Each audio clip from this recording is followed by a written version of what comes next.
بسم اللہ الرحمن الرحیم۔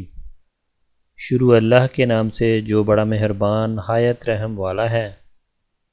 السلام علیکم ورحمۃ اللہ وبرکاتہ۔ پیارے ناظرین، اگر آپ ہمارے چینل پر فرسٹ ٹائم آئے ہیں یا ہمارا چینل سبسکرائب نہیں کیا ہوا تو ہم آپ سے تہہ دل سے ریکویسٹ کرتے ہیں کہ ہمارے چینل کو سبسکرائب کر دیں اور ہماری ویڈیو کو لائک اور شیئر کر دیں۔ مسجد الحرام سے مسجد اقصیٰ تک ان کا یہ حال دیکھ کر حضرت طفیل بن عمرو رضی اللہ تعالیٰ عنہ پھر حضور نبی کریم صلی اللہ علیہ وسلم کے پاس گئے اور آپ سے عرض کیا، اے اللہ کے رسول، قوم دوس مجھ پر غالب آ گئی، اس لیے آپ ان کے لیے دعا فرمائیں۔ آپ صلی اللہ علیہ وسلم نے دعا فرمائی، اے اللہ، قوم دوس کو ہدایت عطا فرما، انہیں دین کی طرف لے آ۔ حضرت طفیل بن عمرو دوسی رضی اللہ تعالیٰ عنہ بھی اپنے لوگوں میں آ گئے۔ انہوں نے پھر دین اسلام کی تبلیغ شروع کی۔ وہ مسلسل انہیں تبلیغ کرتے رہے یہاں تک کہ حضور نبی کریم صلی اللہ علیہ وسلم سے ہجرت کر کے مدینہ تشریف لے گئے۔ آخر وہ لوگ ایمان لے آئے۔ حضرت طفیل بن عمرو دوسی رضی اللہ تعالیٰ عنہ انہیں ساتھ لے کر مدینہ آئے۔ اس وقت تک غزوہ بدر، غزوہ احد اور غزوہ خندق ہو چکے تھے اور نبی کریم صلی اللہ علیہ وسلم خیبر کے مقام پر موجود تھے۔ حضرت طفیل بن عمرو دوسی کے ساتھ 70-80 گھرانوں کے لوگ تھے۔ ان میں حضرت ابو ہریرہ رضی اللہ تعالیٰ عنہ بھی تھے۔ چونکہ یہ لوگ وہاں غزوہ خیبر کے وقت پہنچے تھے، اس لیے نبی کریم صلی اللہ علیہ وسلم نے تمام مسلمانوں کے ساتھ ان کا بھی حصہ نکالا، اگرچہ وہ جنگ میں شریک نہیں تھے۔ طائف کے سفر کے بعد معراج کا واقعہ پیش آیا، جو حضور نبی کریم صلی اللہ علیہ وسلم اللہ تعالیٰ کا خاص انعام اور نبوت کا بہت بڑا معجزہ ہے۔ یہ واقعہ اس طرح ہوا کہ حضور نبی کریم صلی اللہ علیہ وسلم مکہ معظمہ میں حضرت ام ہانی رضی اللہ تعالیٰ عنہ کے گھر رات کے آرام فرما رہے تھے کہ اللہ تعالیٰ نے حضرت جبرائیل علیہ السلام اور حضرت میکائیل علیہ السلام کو آپ کے پاس بھیجا۔ وہ آپ کو مسجد الحرام لے گئے، وہاں سے براق پر سوار کر کے مسجد اقصیٰ لے گئے، جہاں تمام نبی علیہ السلام نے آپ کی اقتدار میں نماز ادا کی۔ اس کے بعد آپ کو ساتوں آسمانوں کی سیر کروائی اور آپ اللہ تعالیٰ سے ہم کلام ہوئے۔ اس سفر کی کچھ اہم تفصیلات یہ ہیں۔ حضور نبی کریم صلی اللہ علیہ وسلم بیت المقدس پہنچنے سے پہلے حضرت جبرائیل کے ساتھ چلے جا رہے تھے کہ راستے میں ایک سرسبز علاقے سے گزر ہوا۔ حضرت جبرائیل علیہ السلام نے آپ سے کہا، یہاں اتر کر 2 رکعت نماز پڑھ لیجئے۔ آپ نے براق سے اتر کر 2 رکعتیں ادا کیں۔ جبرائیل علیہ السلام نے پوچھا، آپ کو معلوم ہے یہ کون سا مقام ہے؟ آپ نے فرمایا نہیں۔ تب جبرائیل علیہ السلام نے کہا، یہ آپ نے طیبہ یعنی مدینہ منورہ میں نماز پڑھی ہے اور یہاں آپ کی ہجرت گاہ ہے، یعنی مکہ سے ہجرت کر کے آپ یہیں آنا ہے۔ اس کے بعد براق پھر روانہ ہوا۔ اس کا ہر قدم جہاں تک نظر جاتی تھی وہاں پڑتا تھا۔ ایک اور مقام پر حضرت جبرائیل علیہ السلام نے کہا، آپ یہاں اتر کر نماز پڑھیے۔ آپ نے وہاں بھی 2 رکعت ادا کیں۔ انہوں نے بتایا، آپ نے مدائن میں نماز پڑھی ہے۔ اس بستی کا نام مدائن حضرت ابراہیم علیہ السلام کے بیٹے مدائن کے نام پر رکھا گیا تھا۔ انہوں نے اسی مقام پر قیام کیا تھا۔ اس کے بعد وہاں آبادی ہو گئی تھی۔ حضرت شعیب علیہ السلام اس بستی میں مبعوث ہوئے تھے۔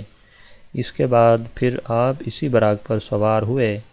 ایک مقام پر حضرت جبرائیل علیہ السلام نے آپ سے کہا، اب یہاں اتر کر نماز پڑھیے۔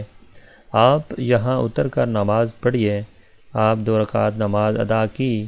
جبرائیل علیہ السلام نے بتایا، یہ بیت الحلم ہے۔ بیت الحلم بیت المقدس کے پاس ایک بستی ہے جہاں حضرت عیسیٰ علیہ السلام کی پیدائش ہوئی تھی۔ اسی سفر میں آپ نے اللہ تعالیٰ کے راستے میں جہاد کرنے والوں کا حال دیکھا، یعنی آپ کو آخرت کی مثالی شکل کے ذریعے مجاہدین کے حالات دکھائے گئے۔ حضرت جبرائیل علیہ السلام نے بتایا، یہ اللہ کی راہ میں جہاد کرنے والے لوگ ہیں، اور اللہ نے ان کی ہر نیکی کا ثواب 700 گنا کر دیا ہے۔ اسی طرح حضرت صلی اللہ علیہ وسلم کے سامنے دنیا لائی گئی۔ دنیا ایک حسین جمیل عورت کی صورت میں دکھائی گئی۔ اس عورت نے آپ سے کہا، اے محمد، میری طرف دیکھیے، میں آپ سے کچھ کہنا چاہتی ہوں۔ آپ نے اس کی طرف کوئی توجہ نہیں دی اور جبرائیل علیہ السلام سے پوچھا، یہ کون ہے؟ انہوں نے آپ صلی اللہ علیہ وسلم سے بتایا، یہ دنیا ہے۔ اگر آپ اس طرف توجہ دیتے تو آپ کی امت آخرت کے مقابلے میں دنیا کو اختیار کر لیتی۔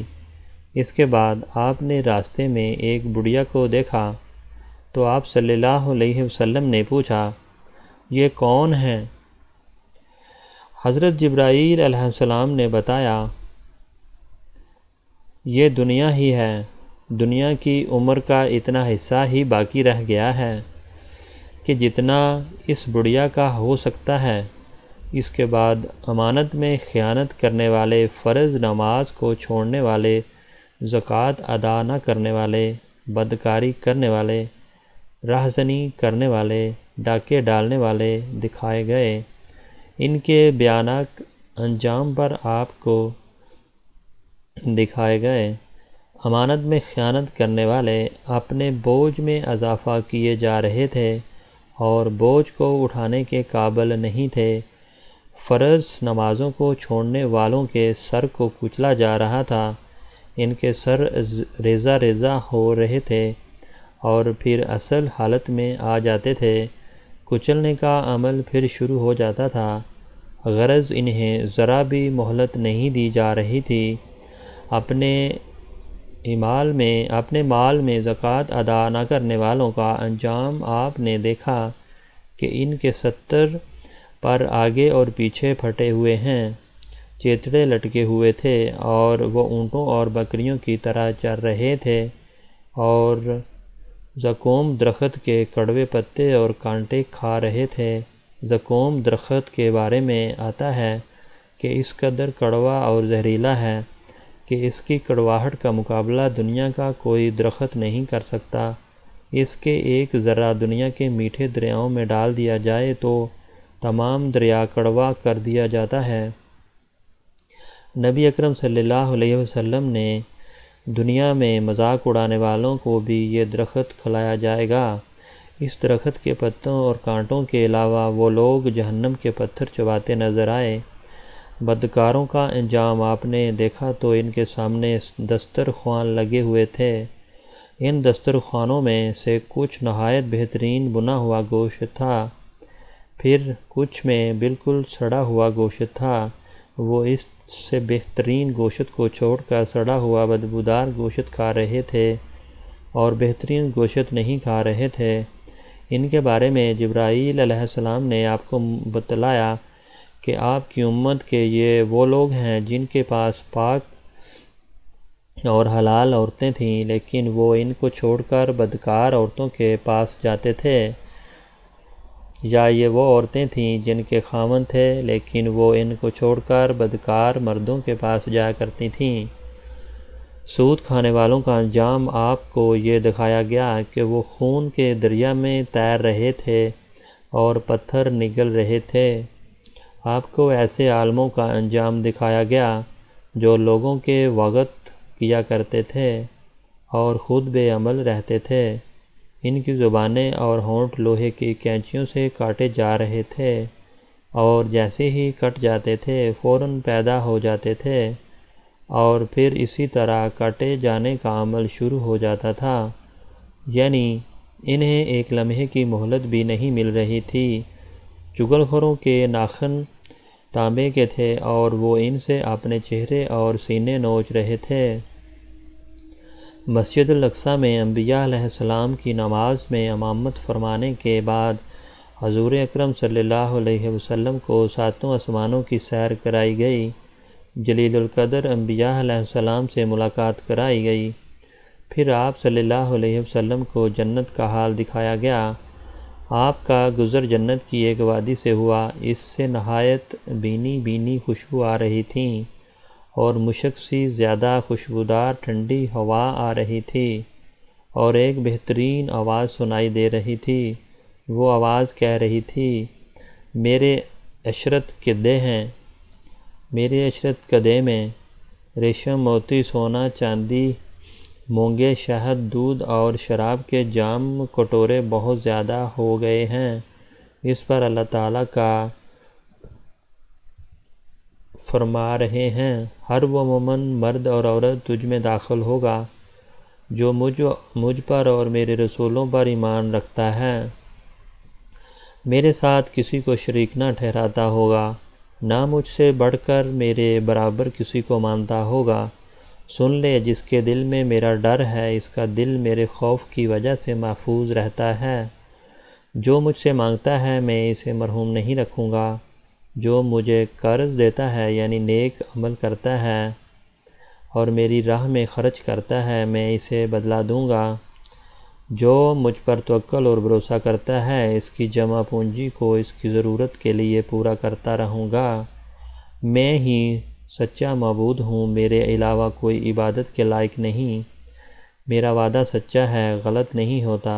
مومن کی نجات یہ یقینی ہے اور اللہ تعالیٰ ہی برکت دینے والا ہے اور سب سے بہترین خالق یعنی پیدا کرنے والا ہے۔ یہ سن کر میں نے کہا، بس اے میرے پروردگار، میں خوش اور مطمئن ہوں۔ تو ناظرین، اگر آپ کو ہماری ویڈیو اچھی لگی تو پلیز ہماری ویڈیو کو لائک کر دیں، شیئر کر دیں، چینل پہ نئے ہیں تو چینل کو سبسکرائب کر دیں۔ Thanks for watching.